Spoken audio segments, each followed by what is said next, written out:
Start strong, finish strong. Wolf is always scratching. Let's roll. Up at 3:45 a.m., cardio by 4:45 a.m., hitting the iron by 6:15 a.m., in my pickup truck by 7:15 a.m., heading to work, ready to get after it, ready to shoot. There's no substitute for hard work. I'm gonna make something out of myself, but it's gonna be so good, it's bad.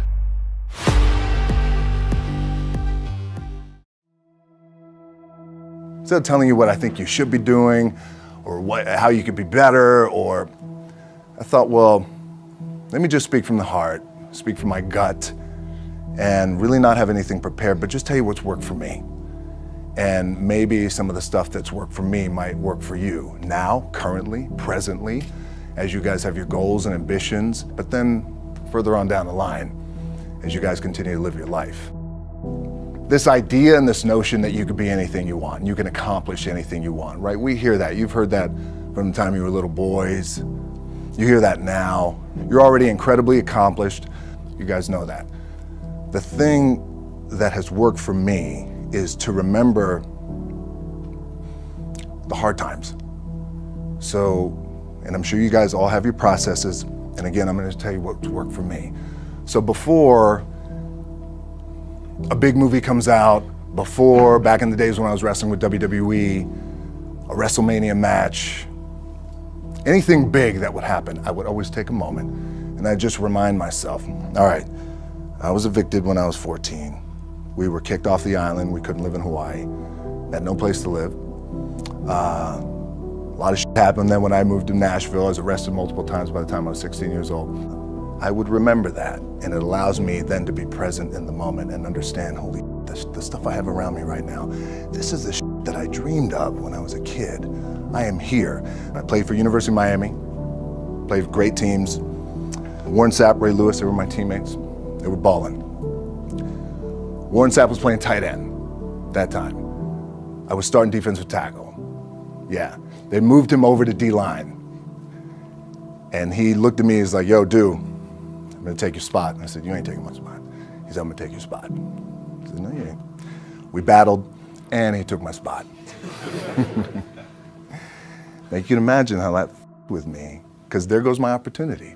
He went in, switched to defensive tackle, lit the world on fire. Well, what that did, it crushed me, it crushed my dreams. I had a piss poor senior year, zero production, no NFL, no combine invite, nothing. Finally went to the CFL, Calgary Stampeders, making $250 a week Canadian. Now I had to send that home to my wife at that time. Had no money. So I remember that. When I got cut from Canada, my dad in his pickup truck came down 4 o'clock in the morning, picked me up in Miami from Tampa. We lived in a little apartment in Tampa. He drove down in his little pickup truck to Miami to get me when I was cut from the CFL. And I thought, well, I leave home like you guys left home. I'm ready to tackle the world, to get after it, achieve my dreams and goals. Crushed by 22, 23 years old. Now I gotta move back in with my mom and dad. I played on great teams though. Wait a second, this is not supposed to be my future.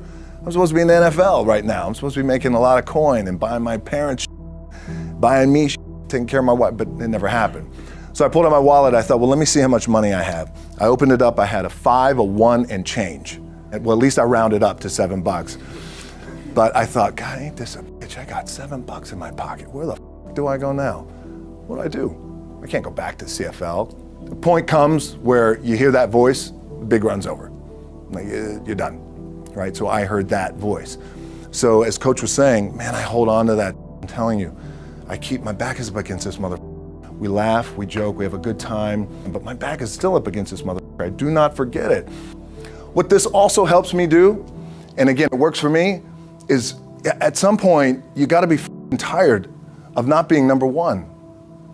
You have to be, and you gotta play angry, and I play angry. Now, I'm cool and calm with my approach, and when I step out on my field, which is a set, or, you know, like, there's some, and you're always gonna have haters, and haters are like, well, God damn, man, how many movies are you gonna make, or how much shit are you gonna do? Like, you do a lot of shit. I say, yes, it's my ambition.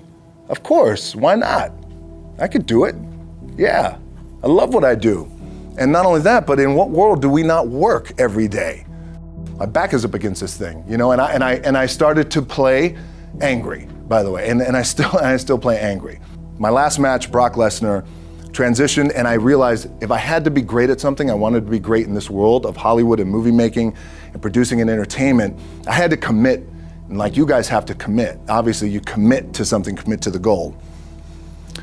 So I quietly retired. 2 years later, I thought, what did I do with my career? Because my movies were not doing well.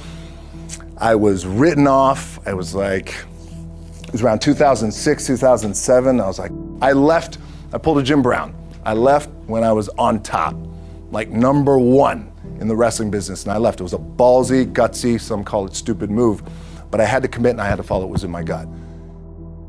What helps me is to keep the hard times in the front of my mind, because it allows me to go into these big moments that I've worked my ass off and you guys have worked your ass off. It allows me to go into these big moments with a different perspective. What it also does for me, and again, this is what works for me. Like, my back is up against this mother. Every day, it's against this wall. But it's up against this mother because it's what I believe in. And when my back is against this mother, then there's nowhere to go but that way.